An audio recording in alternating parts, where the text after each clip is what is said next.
let's see. They're coming off a game against, was it Iowa State? Mm-hmm. Who they knocked off this past weekend. I saw them play a little bit against NC State. I saw them a little bit against TCU in a game where actually I thought they got a bit ripped off. So they're playing at TCU about 4 weeks ago, and Texas Tech has a 17-13 lead. They've got a 4-point lead with about 10 minutes left in the game, and they had just stopped TCU. They had just gotten a sack inside the 10-yard line. So they're forcing TCU to punt down 4 with 10 minutes left. So they're going to get the ball probably around midfield with a 4-point lead with 10 minutes left. Certainly a lot of football to be played, but that's in a pretty good position to be in. And the officials saw some kind of phantom face mask. There was not a fast face mask on this sack.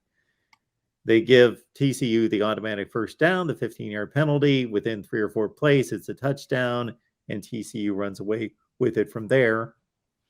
And that's the last time I've seen some Texas Tech football. I know that they were down to Texas by 2 touchdowns and came roaring back to knock off Texas. So any team that can hang within a few points of TCU and actually be leading with 10 minutes left and also come back to beat Texas and pretty much hold their own against everyone, even though their record's not that impressive at this point at 5. And no, I believe both teams are 6-5 coming into this one. Texas Tech's 1 game better at the Big 12 at 4-4, but this is pretty much a toss-up game. Oklahoma's a 2-point favorite, but yeah, this is most likely going to be a close one. Yeah, no, I absolutely agree, Mark. I think this will be another close game coming down the stretch, and I think, Texas Tech is undefeated at home this year. They won their first game away from home on Saturday against Iowa State in that 14-10 victory in Ames. But that game was a little bit I've watched a little bit of that game, and that game was Iowa State from a statistical perspective, controlled that game for the most part. Texas Tech, Iowa State, I should say, missed a couple of field goals. They turned the ball over on downs inside the 5-yard line on 2 separate occasions. So that easily could have been another loss for Texas Tech. But as you mentioned, very much your point's very well taken in that TCU game. And then they beat Texas at home, and then earlier in the season when NC State was a little bit better of a team than they are right now, as well. So, I think it's one of those you never know on the road, particularly a night game. Believe it or not, I think, which is kind of weird to hear in West Texas, but they're supposed to get about, from what I understood, in Lubbock on Friday evening, about 3 to 4 inches of snow, maybe a little bit more on Saturday. Which is, like I said, very bizarre for West Texas, especially at this point in the year.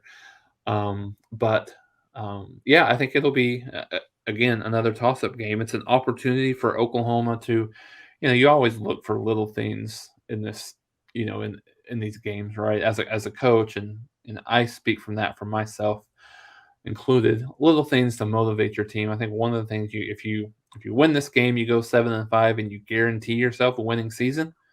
I don't, how much these kids actually care about that. I don't even know how much these kids actually care about going to a bowl game, Yeah. at this point. But you got to tell them where they're going to go and what they're going to get. Exactly, that's right. And so yeah, like I said, it's another tough game, for Oklahoma on the road. And as you have here, yeah, they absolutely.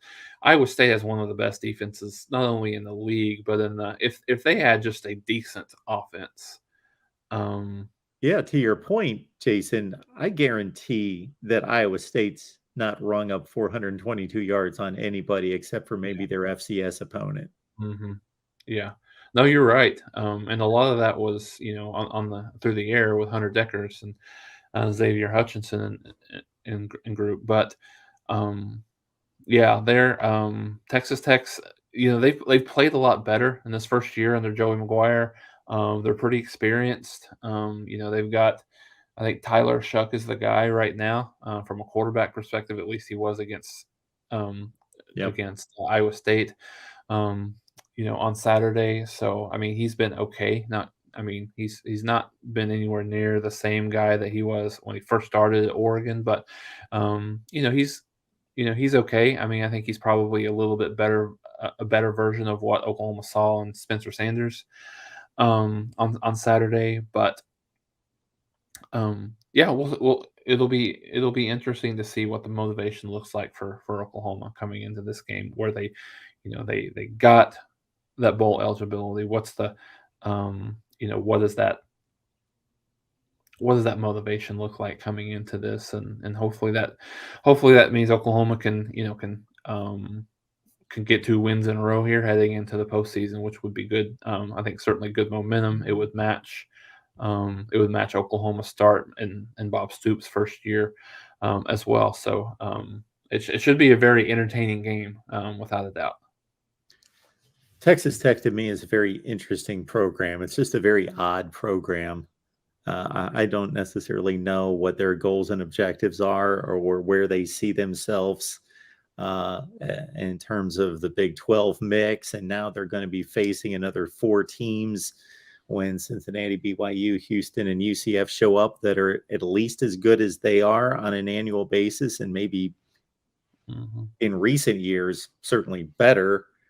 And I've heard about where they're located. You bring up Lubbock, Texas. I've heard all sorts of derogatory things about West Texas, and just in regards to, not that there's anything wrong with it, and I'm sure they're phenomenal people there, but basically, if you get a scholarship to go play football at Texas Tech, that's you definitely were sold on the coaching staff and sold on the campus and sold on fulfilling your scholarship and improving your life and setting yourself forward, whether that's the NFL or something else, because there's nothing near Lubbock, Texas to get excited about. It's just, I find it to be an intriguing program for whatever reason. That yeah, of course Mike Leach was there and he did rather well.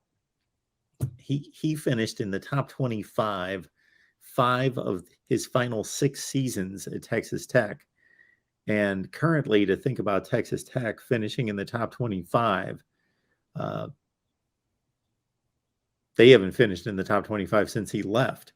I don't consider them, they would really have to improve to be in that range. So anyway, Oklahoma's making that trip on Saturday.